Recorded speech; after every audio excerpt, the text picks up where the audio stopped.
Good morning, students. Hope all of you are enjoying school from home, learning from home. And I welcome you all to yet another session of figures of speech, out of which we covered 3 comparison devices in the previous video. I also hope that you are no more struggling with the question, what is the need of figurative language? If still yes, then please lend me your ears once more. Dear students, look at the first example. Grass looks green. This is how any layman would describe the appearance of grass, right? But that very layman can make the effort of being listened to with rapt attention by saying the same thing creatively and interestingly, like the simile has been employed here. The grass looks like spiky green here. Next, sand feels rough. This literal description can be rewritten figuratively as sand is solid water, employing a metaphor.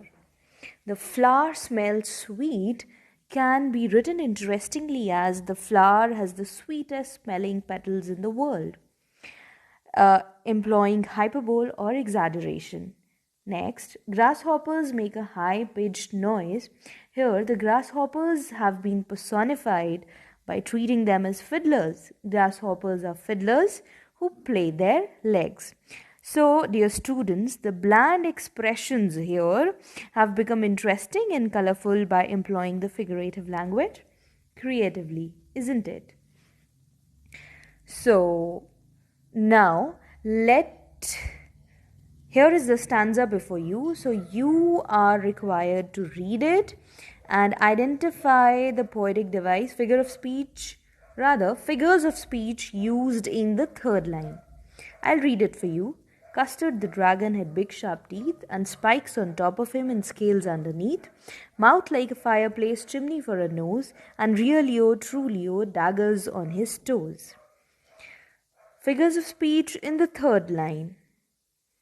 Yes, you got it right. It is simile in the first part because, like, the direct comparison word has been used. Here, the dragon's mouth has been compared with a fireplace, isn't it?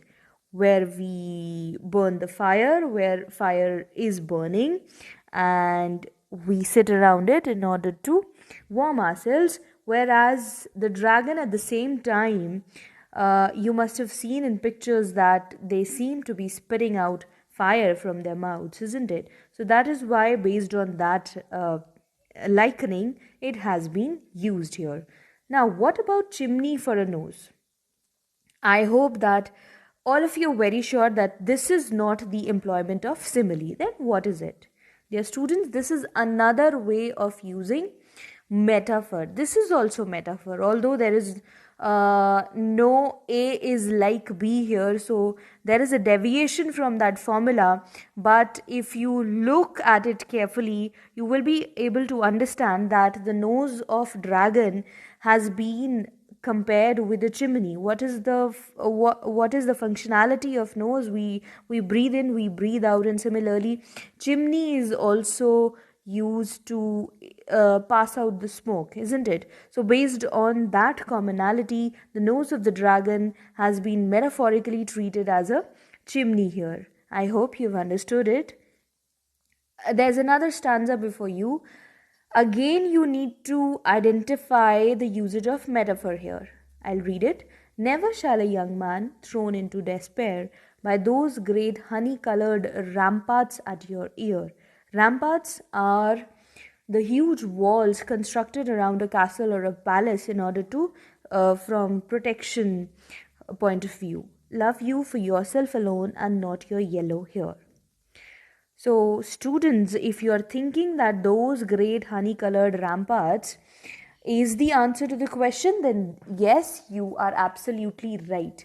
Here, the hair of the lady has been compared with the ramparts of castle.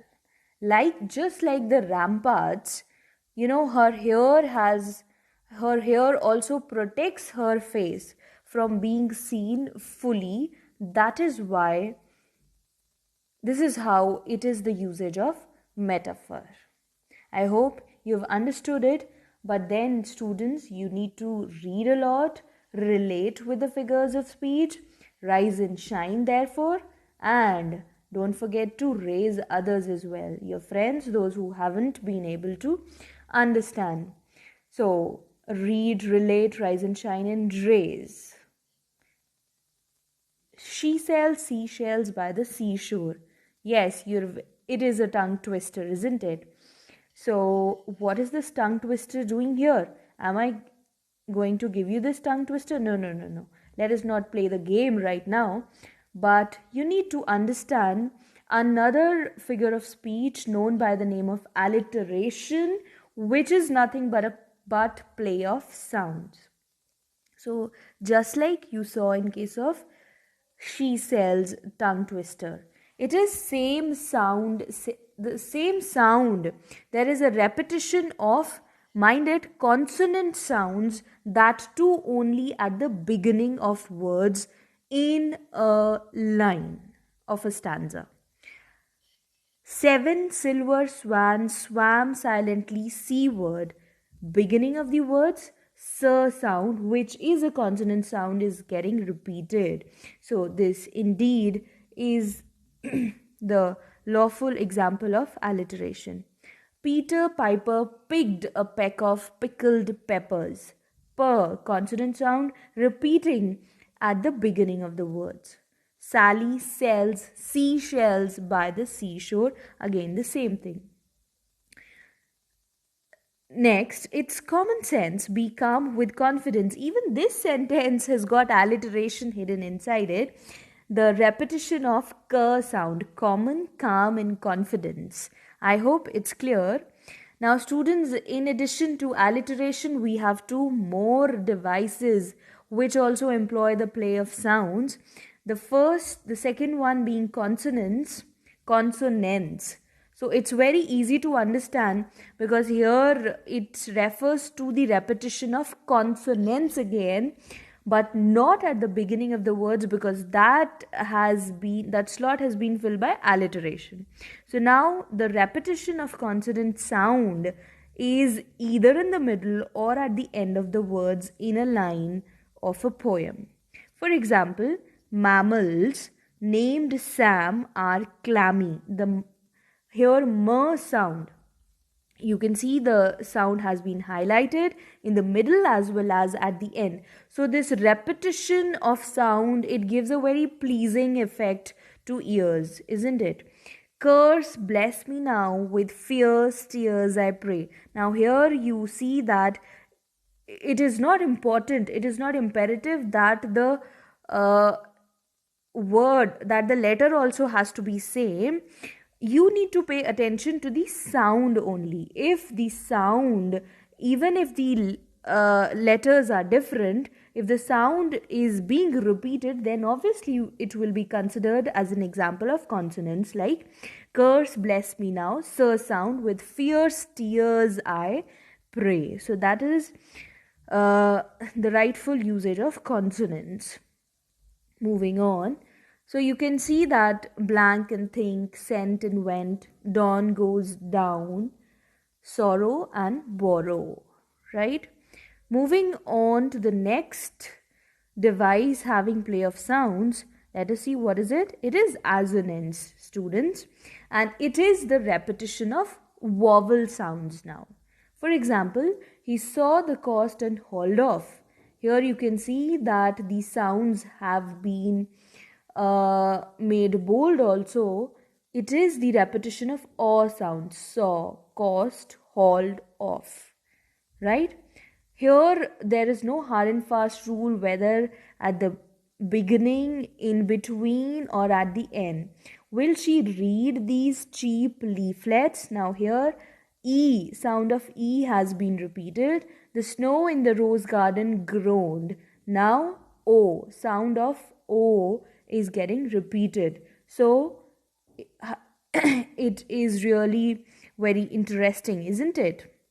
Now moving on to the next, there are few more examples of assonance. Talking and walking hours on end. Again the repetition of talking, talking and walking. A sound is repeating. A turtle in the fertile soil. Tur, fur, sound is getting repeated. So that is another example of assonance. Again, you need to be sure that it is the sound what matters. It is not the letter which we are paying attention to. Students, next comes enjambment. Enjambment is the opposite of end stopped. What does this mean? See, you must have seen the stanzas where, one line continues to the next without any terminal punctuation. That is nothing but enjambment. You can see, if it is not clear, let me show you another example. See, so much depends upon a red wheelbarrow. It's a normal sentence, no enjambment. It is ending. It is terminating with we have put a full stop, right? But if we employ enjambment, let's say it is a line of a poem wherein enjambment has been employed, then we would be writing it. So much depends upon, without any terminal punctuation mark, the line will continue we'll move on to the next line. A red wheelbarrow. I hope it's clear. It is easy too, isn't it? Now let us see the next figure of speech. You need to let us read this stanza together. I wandered lonely as a cloud that floats on high over vales and hills, when all at once I saw a crowd, a host of golden daffodils, beside the lake, beneath the trees, fluttering and dancing in the breeze. Students, were you also able to picturize? I could see golden daffodils beside the lake, beneath the trees, fluttering and dancing in the breeze. If you were also able to do that, then just while reading the lines, then it is another figure of speech by the name of imagery. So imagery is nothing but, while you read through the lines, if you're able to create a picture or the image of that descriptive writing in your mind, then that is imagery. And this writing may appeal to any of your sense, not just the sense of sight. It may be taste, touch, smell, and hearing. I hope you've understood it. If you have, then you will be able to further you will be able to identify that it has been used here. Pistol in his left hand, pistol in his right, and he held in his teeth a cutlass bright. His beard was black, one leg was wood. It was clear that the pirate meant no good. So the pirate, the appearance can be picturized in the mind while we read, the lines. So this is how imagery is employed in poetry. I hope you are feeling interested to learn these different devices. Let us see the next one. Okay, students, we have symbols around us, isn't it, that are used in our daily, everyday lives. For example, green light at the signal. It tells you it is your turn to go. Bell signals, the school has either started or ended, or maybe the periods are getting changed. A gold cross on a necklace, obviously, it suggests that the wearer is a Christian. But why are we discussing these symbols here? Because, students, there is another figure of speech by the name of symbolism in literature. For example, let us consider the examples. Before examples, symbolism is used in literature when, one thing is meant to represent something else, and it helps create meaning and emotion in a story or poem for that matter. For example, as you can see in front of you, a river in a scene could representing the flow of life from birth to death, the whole journey if we are considering. Flowers can symbolize youth or beauty, blossomed flowers. Transition from day to night could symbolize goodness to evil or hope to despair. You need to pay attention day to night, right? Now, let me tell you how we use symbols in literature. See, sleep is used, it is taken as a symbol of death. Seasons, you must have heard it, you must have analyzed it somewhere or the other.